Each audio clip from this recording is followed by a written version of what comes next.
ஒவ்வொரு மனுஷனும் சந்தோஷமா இருக்கிறதுக்கு என்ன செய்யணும்? ஸ்வதர்ம பரிபாலனா. முதலில் ஒருத்தன் தன் உடம்பையும் மனசையும் ஆரோக்கியமா வச்சுக்கணும். ரெண்டாவது, தன் குடும்பத்தை சந்தோஷமா வச்சுக்கணும். மூணாவது, தன் சுத்தி இருக்கிறவங்களுக்கு உதவி செய்யணும். உதவி செய்யலே இருந்தாலும் உபதிரவம் செய்யக்கூடாது. இந்த 3 செய்யறவன் தானும் சந்தோஷமா இருப்பான், மற்றவங்களாலையும் மதிக்கப்படுவான். என்ன ஒண்ணு மட்டும் தெரிஞ்சுக்கோ, இந்த உலகத்துல எதை எடுத்தாலும் ஒன்னை விட ஒண்ணு பெட்டராகத்தான் இருக்கும். அதுக்கு ஒரு முடிவே இல்லை. அதுக்காக நம்ம மனசை மாத்திக்கிட்டே போக கூடாது. என்ன ஓகே?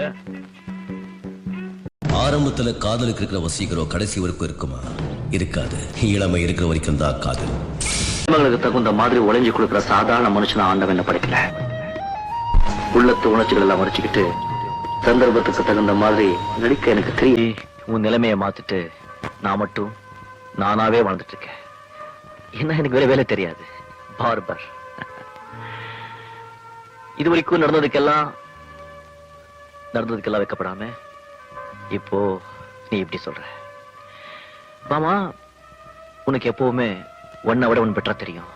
ஆனா நான் உன்னை விட பெட்டரா யாரையும் நினைக்கவும் மாட்டேன், ஆசைப்படவும் மாட்டேன். ஒண்ணு மட்டும் நல்ல ஞாபகத்தில் வச்சுக்கோ. உனக்கும் அண்ணனுக்கும் ஐம் சாரி, இன்னொரு பெரிய மனுஷனுக்கும் கல்யாணம் ஆகலாம், குழந்தைங்க பிறக்கலாம். ஆனா அந்த குழந்தைங்க அம்மா மாதிரி நினைச்சிடக்கூடாது.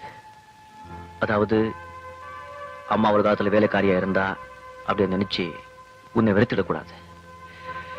அதான் என்னுடைய பிரார்த்தனை. சொல்லுது நம்பு. பரவாயில்ல சார், உங்க இடத்துல நான் இருந்தாலும் இப்படிதான் நடந்துக்குவேன். கேவலம் நாம எல்லாம் மனுஷங்க தானே. காளி, பரவாயில்ல சார். என்னாச்சு இப்போ சார்? 2 கையும் 2 காலும் போனா கூட காளிங்கிறவன் பொழிச்சுக்குவான் சார். கெட்ட பைய சார் அவன்.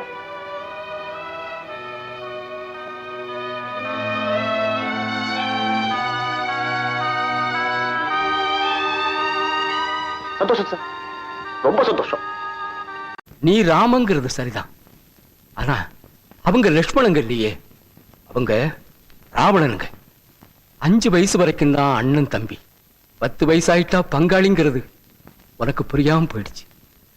பேர்ல மட்டும் நீ தர்மதுரை இல்லப்பா, உண்மையிலேயே நீ தர்மதுரை. பெத்த அப்பம் பேச்சும் கேட்கல, கட்டின பொண்டாட்டி பேச்சும் கேட்கல. அப்பா அப்போவே சொன்னாரு இப்படி எல்லாம் நடக்கும்டான்னு. எனக்கு புரியல, இப்ப புரிஞ்சுக்கிட்டேமா உலகம் என்னன்னு.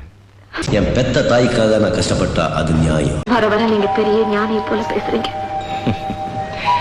யாரு ஞானியா பிறக்கிறது இல்ல, சந்தர்ப்பமும் சூழ்நிலையும் தான் ஒரு மனுஷனை ஞானியா. நான் ஒரு அனாதை.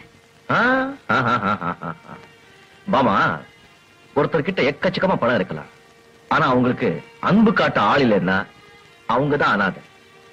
அன்பு காட்ட ஆள் இருந்தா இந்த உலகத்துல யாருமே அனாதை இல்லை. நான் யோசிக்காம பேசுமா, பேசின பிறகு யோசிக்காம. பாபா, கதம் கதம், முடிந்தது முடிஞ்சு போச்சு.